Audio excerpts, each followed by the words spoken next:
nos acompaña el profesor José Daniel Muñoz del Grupo de Simulación de Sistemas Físicos del Departamento de Física de la Universidad Nacional de Colombia con su charla Micromecánica de suelos y medios granulares, estado actual y perspectivas.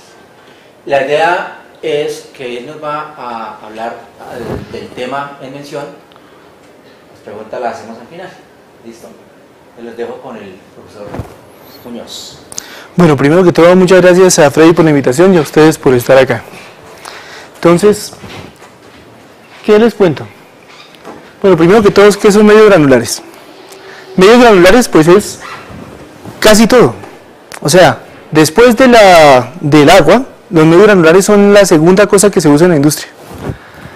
La mayoría de los productos naturales que tenemos en Colombia, ¿sí?, fuera del petróleo, que exportamos son medios granulares. O sea, productos de minería como níquel o carbón, ¿sí?, el café, lo de las cosas vegetarianas e incluso los polvos son medios granulares.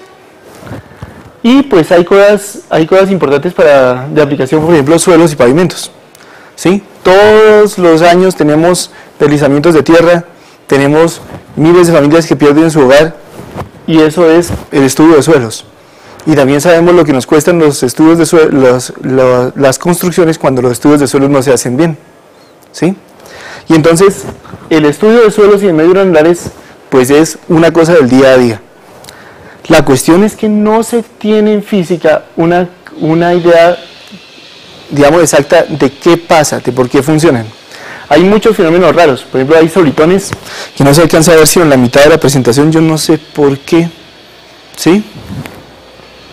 Bueno, hay una cosa que se llama localización, por ejemplo, que si ustedes cogen un pedazo de muestra de un suelo, por ejemplo, arcilloso, y le hacen un esfuerzo de corte, siempre se va a quebrar por alguna línea. Aquí se ve la línea. Y los dos bloques se mueven como si fueran sólidos.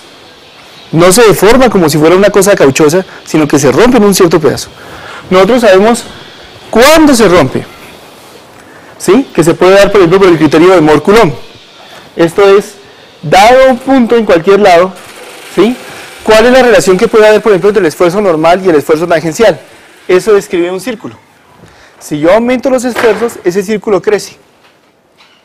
Por otro lado, sabemos que va a haber fricción, por ejemplo, fricción de Coulomb, cuando la fuerza tangencial necesaria para que se quede quieto supera un umbral, y ese umbral es μ por la normal. Eso dibuja una línea. Cuando este círculo crece, porque yo aumento la presión, y toca la línea, en ese momento hay una falla el material. Nosotros sabemos cuándo falla, sabemos en qué ángulo falla, pero no sabemos dónde falla. Tampoco sabemos si falla o no falla, por ejemplo, cuando hay cargas cíclicas. Eso es una cosa que no se conoce bien actualmente. Entonces, en la ingeniería de suelos hay muchas cosas que todavía están abiertas. Esa es una. Esta es otra. Una cosa que se llama ratcheting. Pues ratcheting tiene que ver con las matracas, ¿no? O sea, con que las deformaciones se pueden ir acumulando en una sola dirección. Resulta que si se coge una muestra, por ejemplo, de arcilla o de asfalto, y se prueba bajo carga cíclica muchas veces, primero se empieza a deformar y después se empieza a acumular una deformación. Uno podría pensar que eso que va acumulando cada vez es más pequeño y va a tender a un límite, pero no tiende a un límite, se va acumulando progresivamente. Y cuando supera un umbral, tenemos un hueco. ¿Cuál es la carga cíclica? Pues es cada vez que se le hace pum, pum, pum, pum. Cada vez que pasa un carro, le hace 2 o 3 veces al mismo sitio así, y a las 500.000 repeticiones o algo así, se abre un hueco. Entonces, ¿cómo funciona eso? No se ha podido explicar todavía bien. O sea, los modelos que se utilizan en ingeniería de suelos, o sea, en geotecnia, para poder modelar estas cosas, no son del todo satisfactorios.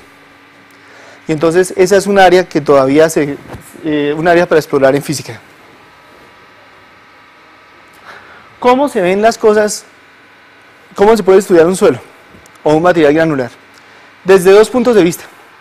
Desde el punto de vista micromecánico, que es el que usamos los físicos, pues esos son solamente granitos que se hacen fuerzas. Y las fuerzas están más o menos conocidas. Por ejemplo, esta es una ley que se llama la ley de Hertz, es la fuerza elástica que se hace en 2 esferas. Es proporcional a la distancia de interpenetración a la 1.5. Eso se conoce desde la época de Hertz, o sea, 1880 más o menos. En macromecánica, y así hay otras fuerzas. En macromecánica, ¿cómo se estudia un suelo? Se estudia dando una ecuación constitutiva. Una ecuación constitutiva es una relación más o menos empírica que relacione, por ejemplo, el esfuerzo o la velocidad de esfuerzo con la deformación o la velocidad de deformación. Y hay muchas leyes constitutivas propuestas. Por ejemplo, hay unas que se llaman viscoelásticas, ¿sí? Hay otras, digamos, más recientes que se llaman hipoplásticas, y hay una cantidad de teorías al respecto. Estas de la izquierda, entonces, por ejemplo, estas de la derecha, perdón, para ustedes, tienen parámetros macroscópicos que se miden con ensayos elementales. O sea, por ejemplo, se coge una muestra y se presiona así, eso se llama una prueba iométrica. O se presiona no manteniendo un volumen fijo acá, sino manteniendo una presión constante, eso se llama una prueba triaxial. O se coge la muestra y se le hace un esfuerzo de cizalla, esa se llama una prueba de corte. De esas pruebas se calculan, o sea, se miden experimentalmente ciertos parámetros, y esos parámetros son los que se meten en estas ecuaciones y van a dar el comportamiento global del suelo según esa teoría. Entonces esas ecuaciones se resuelven después por elementos finitos para un suelo, y así es como se predice si, por ejemplo, si la sedimentación de un edificio va a ceder o no, o si un talud se va a caer o no, o por ejemplo si va a haber una avalancha. ¿Cuál es la relación que hay entre los parámetros microscópicos que hay acá, que dicen cuáles son la intensidad de estas fuerzas, y los parámetros macroscópicos que están aquí en las ecuaciones constitutivas? Pues eso no lo sabe nadie, o sea, ese es el santo grial de la ingeniería de suelos. En los últimos 40 años se ha dedicado muchísimo esfuerzo entre físicos y geotecnistas para saber cuál es la posible conexión, y todavía no se tienen sino algunas ideas, ¿sí?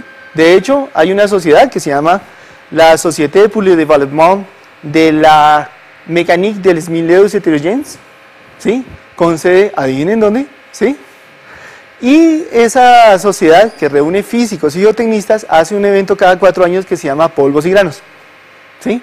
Que no tiene nada que ver con sexo, ni enfermedades de transmisión sexual, sino que tiene que ver es con esto, o sea, cómo poder modelar, ¿sí?, conjuntamente desde el punto de vista microscópico y macroscópico, un suelo o un material granular. ¿Cuál es una posible estrategia? Una posible estrategia es, por ejemplo, hacer simulaciones de esto microscópico, simular los granitos uno por uno, y hacer entonces simular cómo se hace una prueba de estas, y de ahí medir los parámetros macroscópicos, los mismos parámetros macroscópicos que se miden en los experimentos, ¿sí?, de geotecnia, y entonces ahí uno puede empezar a jugar, ver cómo dependen estos parámetros macroscópicos de los microscópicos y ver qué relaciones pueden existir. Bueno, esta es un ejemplo de una teoría macroscópica. Esta es la teoría hipoplástica, ¿sí? Entonces las ecuaciones principales, por ejemplo, son que la velocidad con que varía el esfuerzo, claro que esto es normalizado por la traza, ¿no?, como se ve acá, ¿sí?, es función de las deformaciones y del valor absoluto de la velocidad de formación y del valor absoluto de la velocidad de formación. Y ustedes ven ahí una cantidad de coeficientes. Hay otros coeficientes, por ejemplo, que limitan la amplitud de estas cosas, ¿sí?, que se escriben acá, que se llaman, por ejemplo, el índice, el factor de pignotropía y el factor de barotropía y otro poco de cosas de ese estilo. En total son 8 parámetros. 8 parámetros son los que caracterizan un suelo desde el punto de vista de la hipoplasticidad. Este es un suelo seco, no tiene agua, ¿sí? O sea que es bueno para arenas, pero no es bueno para arcillas. Las arcillas pues son más o menos como una suspensión de coloidal muy densa de polvo en agua. Entonces, ahí en ese caso se necesita que sea viscoelástico, y en este caso, por ejemplo, viscohipoplástico, y entonces se construyen otro tipo de teorías para hacer eso, ¿sí? Entonces, como ustedes ven, la cosa no es tan fácil. Los ingenieros de suelos han estado trabajando pues durante más de 150 años construyendo este tipo de teorías y probándolas, y tienen un bagaje impresionante al respecto. Ahí llegan los físicos. ¿Qué es lo que tratan de hacer los físicos? Lo que tratan de hacer los físicos es ver qué relación tienen esas cosas, por ejemplo, con los parámetros microscópicos que cogieran las fuerzas. Veamos, por ejemplo,